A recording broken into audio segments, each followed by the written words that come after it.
Hey, everybody, good morning. Hope you're having a great day. Today, we're going to do the daily market commentary like we do each and every day. Interestingly enough, however, our daily market commentary, for some reason, my recording stuff isn't working. I normally have a recording software up and running, and it's just not doing it today. So you know what? We're doing it live. I figured, you know what? What's the worst that can happen if we do it live? So some of you guys may join as we're moving along. If you join, then certainly feel free to jump in and ask questions. What I would love to do is set up a what's the word I want to think of here, is share my screen. So let me do a quick screen share, and then you guys can follow along as we get started. Okay, so I should be sharing my computer desktop, and you should be able to see the S&P 500 futures market, along with the Nasdaq futures market, crude oil, and gold. So if you are if you're joining us live, feel free to go ahead and type in and ask any questions as we move. But I didn't plan on doing it live, so I don't have anything really kind of squared away to prepare, but let's go ahead and get this rolling. So in the S&P this morning, you know, we are essentially we've just popped up above the Globex high here just a couple of moments ago. So in popping up above that Globex high, we're sitting just below a confirmation short entry. Now, a number of traders were able to catch this short from earlier in the week, and we're looking at it on a 15-minute chart at the moment. If I slide this thing back down to an hourly chart, you can see we've had a whole lot of basically sideways price action. Now, very recently, just popping above the Globex high. And in popping above that Globex high, we're gaining a little bit of momentum up into this reversal area. Not quite there yet. We changed this to a confirmation style entry for a short. Now, shorts are okay to take in this market because our 4-hour time period is definitely showing me that we have lower swing high and lower swing low, although my last swing low was the same as my prior swing low, and this swing high looks to be the same as this swing high. So that, you know, what that does is that tells me we could be in a little bit of a sideways price action. Now, ultimately, it's obvious we're in a sideways price action. The market hasn't really done a whole lot from opening on Sunday evening. We're up a little bit from Sunday evening, but it's set up for a lot of short-term day trade opportunities.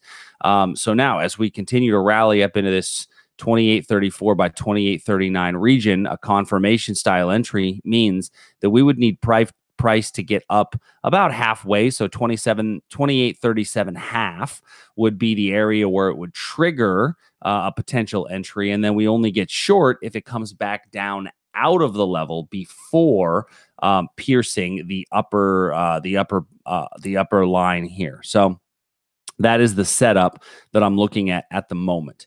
In the Nasdaq, our setup is very similar, although not showing the same amount of strength as we are in the S&P. So the S&P is a slightly stronger market at the moment. You see that we have a line drawn here at this 7265 area. This 7265 area is really the area that I'd set up as a potential reversal.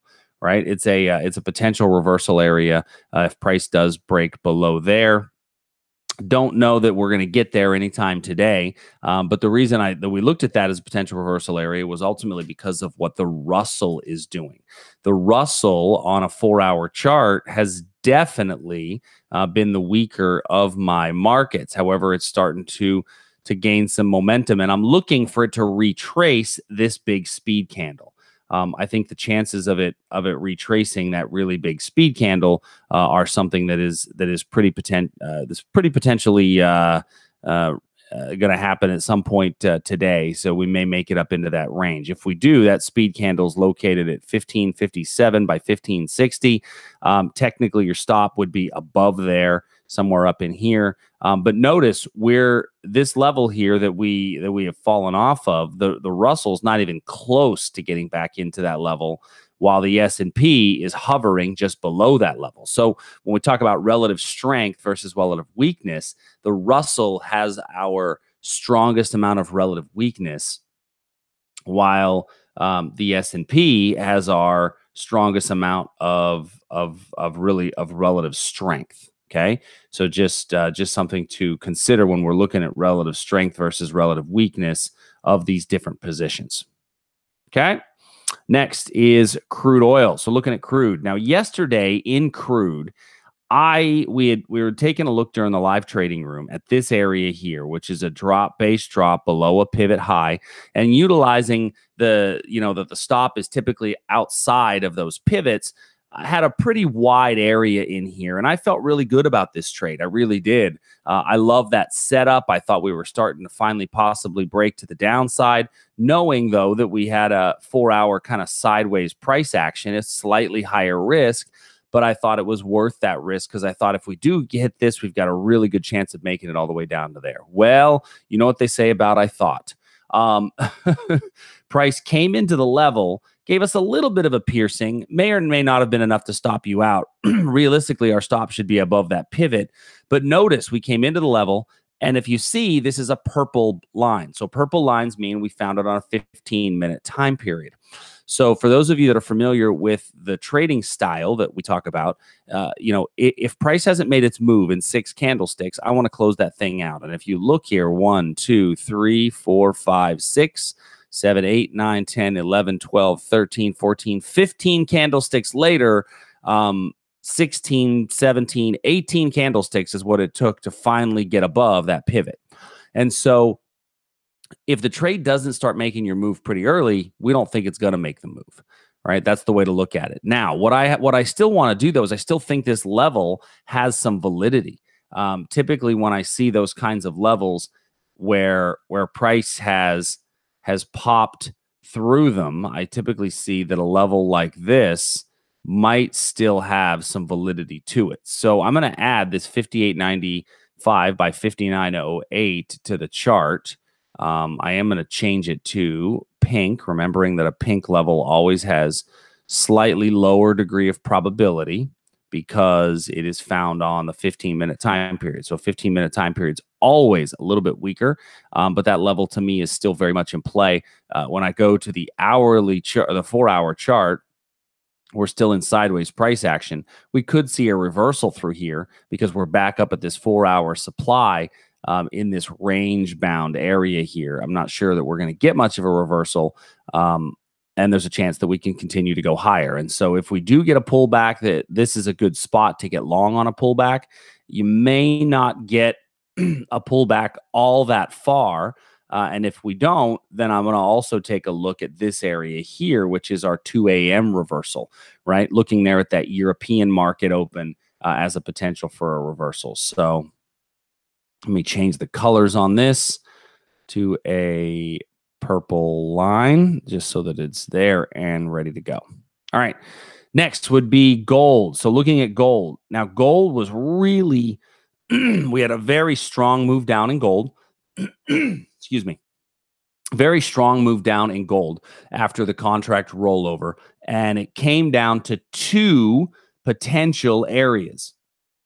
Both areas were confirmation style entries. So why do we switch them to confirmation style entries? Well, we switched those to confirmation style entries because we had put in that lower swing low and lower swing high. You switch to confirmation style entries when you see that our trend direction has changed, and I don't want to be going against the big picture. So that was the purpose behind doing that. Now, in doing that, both of those confirmation style entries blew through without an entry. All right. So both of them blew through without having really giving any signal for an entry. And I think now when I look at what gold is doing, if I go to the 4-hour chart, we're building a little bit of a base down here. Doesn't mean we're going to get a huge rally up. Typically, these speed candles do indeed get reversed. So we have a level up here for a potential reversal. I'm okay if you want to try a candle-to-candle short strategy anytime in here, right? If you want to try a candle-to-candle short because you don't think we're going to make it up there, that's okay as well. Look for a reversal candlestick pattern on the 4-hour time period. Next, in the bonds, so looking here at the ZN, and this is very typical of a week where we have a lot of sideways price action. We had a potential long setup here on the hourly chart. However, knowing that our momentum was a bit weaker, we converted to a confirmation style entry. Well, this one definitely would have met our confirmation style entry because we came into the level, traded halfway through, and then popped out. Now, but once again, our rules still say we look for the 6 candlesticks. And notice 1, 2, 3, 4, 5, 6, 7, 8, 9, 10, 11, 12, 13, 14, 15, 16, 17, 18, 19. It was about 20 candlesticks before your stop out occurs. At 6, you're still at break even, right? And so my whole point behind having this 6 candle rule is that 6 candle rule is still something that's important to me. Okay, because that tells me, listen, this level is just not getting a strong reaction, but I'm not going to take these lines off the chart. And the reason being is that this 124 area here, this 105 by 130, this is a fair price value area. This area acted as demand in the past. There's a chance that it may act as supply going forward. So I'm going to leave these lines on the chart because I think that is something that I see happen quite frequently, is that an old area that acted as demand will act as supply going forward. And why is that? It's not because of the orders that are left over. It's because of the new orders that have been put into the queue. So I'm going to leave that area in place going forward. Okay. Next on the Aussie. So we have a little level here in the Aussie. This area met entry, was a really nice move away. We're coming back to it again. And so I'm going to switch this to a confirmation style since we've already hit it once. But the Aussie is still kind of chugging along here just fine. I am going to wrap some lines around this upper region here, which is fairly far away, but I at least want to make sure that it is identified. Okay. In the euro, I've got a little reversal level here in the euro where I think that we could see price kind of reverse through here. I'm okay if you want to take a breakdown below this region, and your breakdown, if you want to try a breakdown below this region, I certainly think that you may get a little bit of a run down from that area. When I go look at this on a 4-hour, I can see that I don't have really any quality demand until down here. You might get a little bit of a move off of a breakdown below there. In our Canadian dollar setup, we were looking at our Canadian dollar level yesterday for a potential short, and so we popped right down below this area, and then it's really done a whole lot of nothing. Not yet gone to what our stop out point would be since the breakout, but really no price action, no movement. So you can give this another bite at the apple if you didn't get short. I think we're still getting nice basing before the level. We always want basing before the level, and that's exactly what we're getting. I'm okay if you still want to, give this a shot on a short coming down out of here. Last but not least, Great British Pound, Japanese yen. When I look at the pound, I've got a level of supply up above me in this area here, this 32, 33, 32, 49 area. Price came close to getting us into that one yesterday. Unfortunately, did not. And so we're still holding off on this one, although getting a really nice thrust up to there. We'll see if that one meets entry. And then in the Japanese yen, we've got some levels of demand and supply around us. We could theoretically see a breakdown in this one as well. So keep an eye on a breakdown in this one as well. So overall, we've been kind of chopping sideways. I don't want to go in and force a trade. I think that forcing a trade is about the worst thing you can do in these market environments. And so I'm just going to, I'm going to be patient and wait for price to meet my entries and my levels. Looking at some of these confirmation style entries, these ones typically tend to be some of the better entries if you do use confirmation style entries. But I think the thing to consider when looking at all of these is, number one, am I getting a solid enough entry using the confirmations, right? That's a big one. So am I getting a solid confirmation on an entry? Number two, when I do, and let me stop screen sharing here. If I do get a solid enough entry using the confirmation style entry, so number one, is that entry going to be a solid entry on a confirmation short, meaning waiting for price to get halfway into the level before entering the trade? And then number two, if it does come into the level, but it doesn't make its move right away, that 6 candle rule will keep me from taking even my main stop losses. I can't tell you how many times in a week like this week we use that 6 candle rule to get us out at break even or small profit or small loss, even less than our normal stop loss. And had we held on for the whole way, would have been a significantly higher loss. So I hope you guys enjoyed today's session. Once again, my recording software just wasn't working today, so I decided to do it live. So if hopefully I got most of you. I don't see that many of you had sent many chats. So if you guys have any questions, please don't hesitate to shoot me an email. Support@tradersarmy.com. I think we're doing a live traders meetup session tonight in Houston. Nope. A lot of people think that these traders meetup sessions were going to be, hey, Chuck's got something to pitch. Nope, we ain't pitching. We're just having drinks and just getting a chance to be social and commune with one another. So come on down.